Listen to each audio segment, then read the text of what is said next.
President Moon Jae-in met with Australian business leaders to discuss stabilization of supply chains for key minerals. It was a key agenda on his state visit as South Korea seeks to diversify sources of materials needed for strategic industries. Kim Min-ji files his report from Sydney.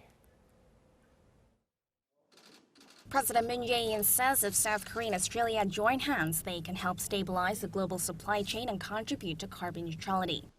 He was speaking Tuesday in Sydney to the leaders of related Australian companies like Cobalt Blue, ASM and QPM, with whom he discussed ways to ensure stable supplies of key minerals.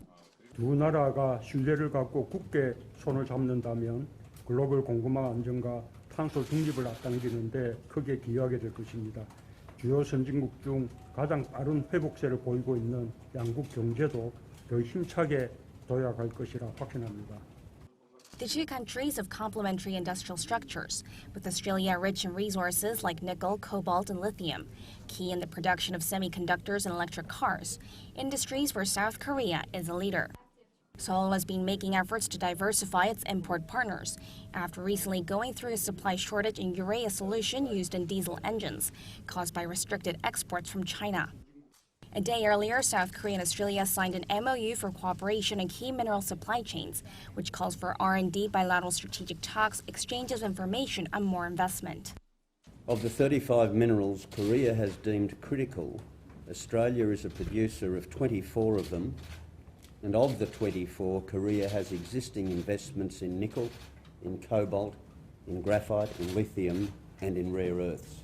So the foundation exists, and the opportunity is there to streamline supply chains, to value add in downstream processing, and to bypass third markets. In that context, we want to be Korea's partner of choice.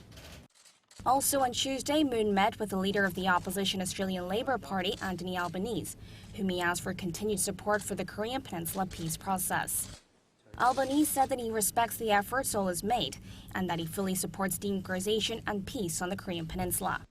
He also vowed to actively cooperate to further develop Seoul-Canberra ties based on the shared values of democracy and a market economy. President Moon concluded his day with a banquet hosted by Prime Minister Scott Morrison. He'll wrap up his state visit and head back home on Wednesday. Kim Min-ji, Arirang News, Sydney.